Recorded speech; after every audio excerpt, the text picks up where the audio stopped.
I'm standing here at the Zhengzhou Museum. Zhengzhou is considered to be the birthplace of Chinese civilization. Let's explore these museum halls and see if we can find the echoes of the past.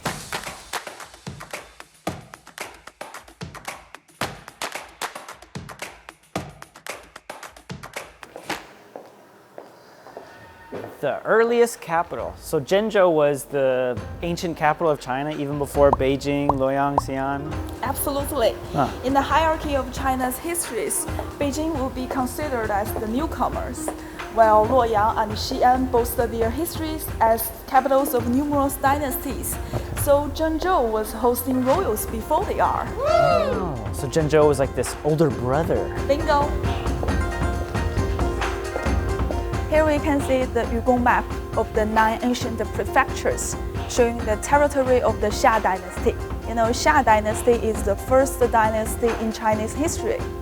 Legend says that Yu, the first empire of the Xia dynasty, cast the Nan Di, while tripled Kaozhong to represent the 9 prefectures. According to research document, both Yu and Qi established their capitals within what is now present-day Zhengzhou. This is some lovely pottery you guys have here. What do these designs represent?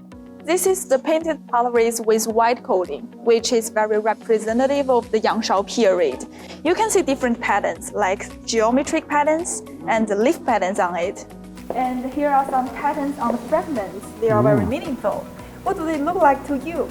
Well, that one looks like an eyeball with some really long eyelashes. You have a great imagination, but unfortunately you are wrong. Oh. This one on the right corner, it shows a corona. Okay. And this one on the bottom shows a comet. And this one on the upper right corner shows a moon in different phases. Oh, so the Chinese were studying astronomy 5,000 years ago? Yeah. Now what's this right here? It kind of looks like a phone case, like there's some holes for cameras. You know, at that time, Zhengzhou was already home to the largest iPhone factory. Really? Of course not.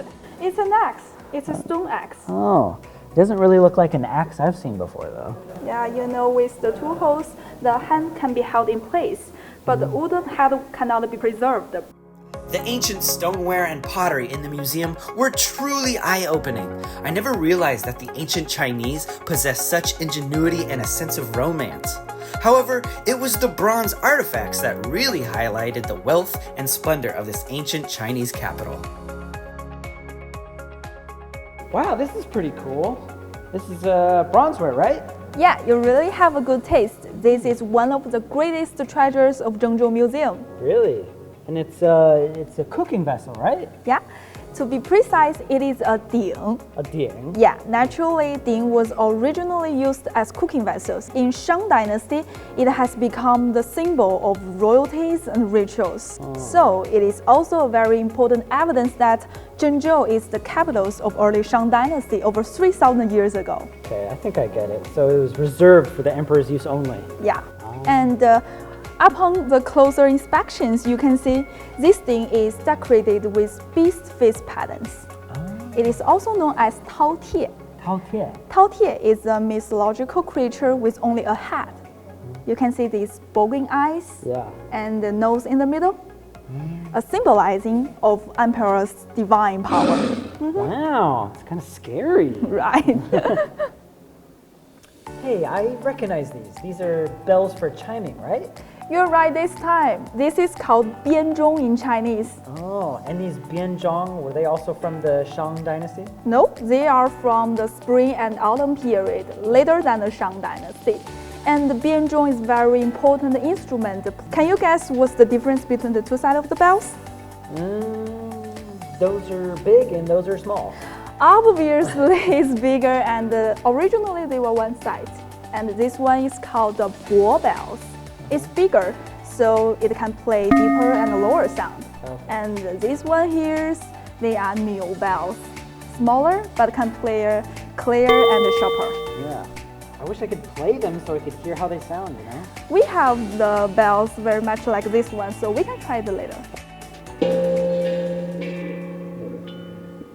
Do you hear that? The echoes of the past. Undoubtedly, The Zhengzhou Museum not only houses relics from its primitive days and the era of the capital's glory, but also a wealth of exhibits that reflect local culture nuances, thus celebrating the unique cultural charm of this historic city. The stone carvings of Bodhisattva from the Tang Dynasty, exquisitely crafted to precision, feature dynamic and graceful body curves. You can see she's wearing beautiful clothes and with the flexible body postures, so we also call it the Venus of the East. Beautiful. The porcelain and pottery unearthed in Zhengzhou displayed the wisdom and unique aesthetic taste of the ancient Chinese people. There is an old saying about this famous drink house that goes single-colored porcelain wears in and multicolored porcelain wears out. Here, we can also experience unique rubbing techniques. 今年是龙年，今天踏的是一条龙。 The dragon is coming to life. Check out my dragon. Shawls, as accessories of traditional Chinese costumes, are not only exquisite, but their patterns also carry auspicious meanings. You can see there is a cat and there is a butterfly. You put them together, we'll get a pronunciation similar to 帽碟 in Chinese, which refers to the elderly people and symbolizing the longevity. If you want to understand the origins of Chinese culture, you should come to this museum. And remember, the objects here, they're not lifeless. They are chapters in the grand story of China. This is Jason at the Zhengzhou Museum, signing off. See you in the next one. Jason, you forgot your water. What? Isn't this the hanfu you want me to wear? This is female's dress. Well, I didn't know. That's what was in the dressing room.